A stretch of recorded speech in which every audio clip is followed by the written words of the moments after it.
नमस्कार मित्रांनो, आज आहे 8 फेब्रुवारी आणि मित्रांनो आज मी आलो होतो आपल्या शेतामध्ये.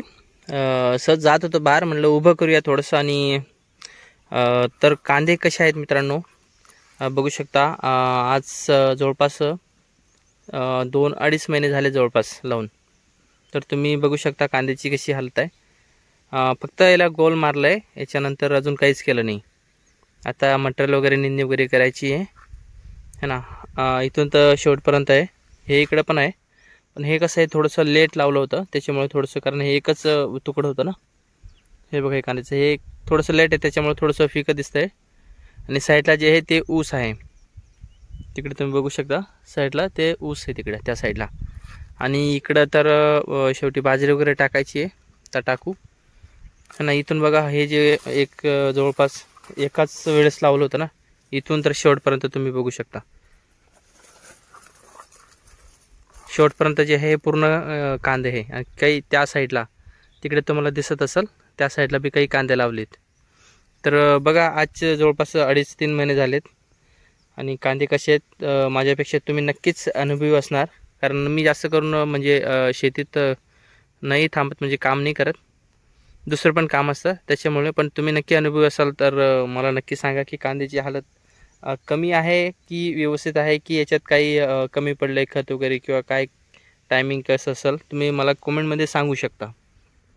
हे बघा हे ना, इथून तर पूर्ण शेवटपर्यंत आहे, शेवटपर्यंत आहे. ठीक आहे. आणि इकडे बघू शकता मित्रांनो, पावसाळा जे आहे पूर्ण निळगार वातावरण असतं. आता कसं सुकलेलं आहे सर्व, कारण पाणी बंद झालं ना, तर हिवाळा संपत आला. आणि इथूनच मी तुम्हाला ऑलरेडी गिरणा डॅमचे भरपूर व्हिडिओज बनवले आहेत. तर इथून बी गिरणा डॅम दिसतं बघा मला पूर्ण शेताजवळ. बघा वरती सर्व गिरणा डॅम दिसतंय, हे तुम्ही बघू शकता. गिरणा डॅम तसं फुल आहे ना, नदीला पण पाणी आहे गिरणा नदीला. ठीक आहे हो ना. इथून पूर्ण दिसतंय आपल्या घराजवळून बी गिरणा डॅम एकदम क्लिअरली दिसतंय. साईडला वगैरे मळगाव आहे.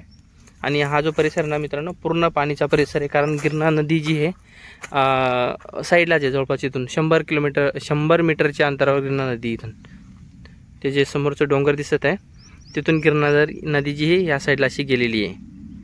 त्याच्यामुळे हा पूर्ण जो परिसर आहे पाण्याचा आहे पूर्ण. इथं पूर्ण तिघही ऋतू जे आहे निळगार हिरवगार जे आहे पीक तुम्हाला दिसायला भेटतं. ठीक आहे ना.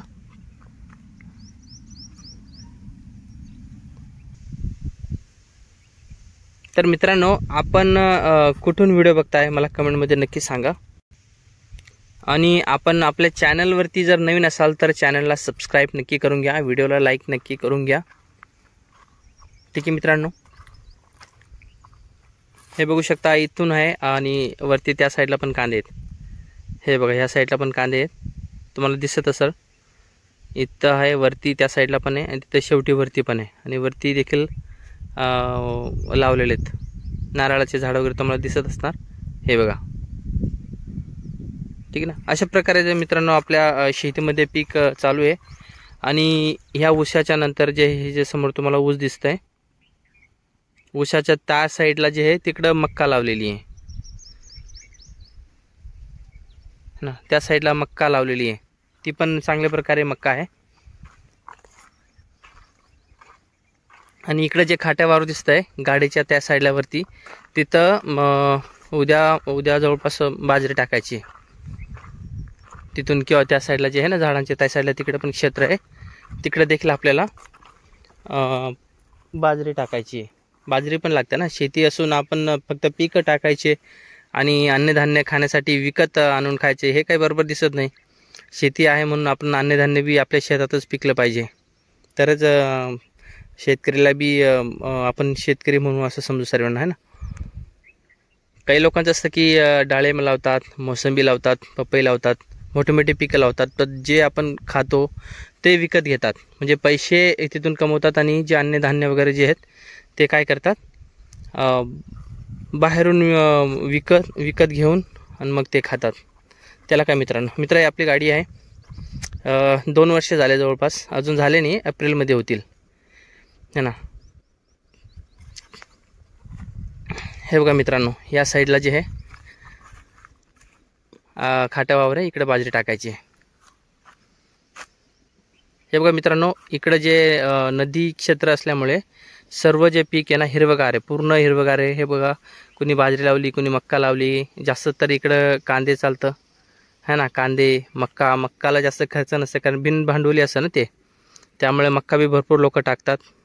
आणि ऊस जे आहे तुरळक टाकतात, कारण पहिल्यासारखं आता ऊसाचं नाही राहिले. पहिले कसे ऊस लावल्यानंतर कंपनीवाले यायचे तोडून न्यायचे, पण आता कसं आहे, कंपनीवाल्यांना पैसे देऊनसुद्धा ते कंपनीला ऊस तोडायला येत नाही है ना. आणि त्यांना पैसे द्यायचे म्हणजे कंपनी आपण विकल्यानंतर आपल्याला किती पैसे येतील, आणि त्यापैकी त्या लोकांना जे ऊसतोडी लोक आहेत त्यांना इथं तोडण्यासाठी जे आपण बोलवतो त्यांना देखील आधी पैसे द्यावे लागतात, मुकरदमला पैसे द्यावे लागतात. आणि पहिलेसारखं बिलकुल नाही आहे की आपल्याला ऊसामधून उत्पन्न भेटेल, कारण ते आधी आपल्याला ओतावं लागतं आणि मग ते झाल्यानंतर येत असतं है ना. तुम्ही समजू शकता, माझ्यापेक्षा तुम्हाला नक्कीच अनुभव आहे.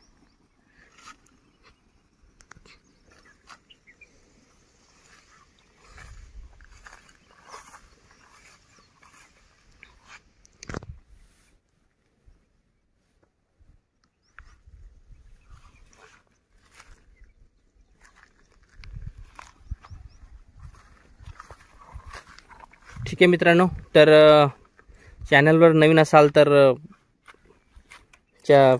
आपल्या चॅनलला सबस्क्राईब नक्की करून घ्या. भेटू नवीन व्हिडिओमध्ये, तोपर्यंत धन्यवाद, शुक्रिया.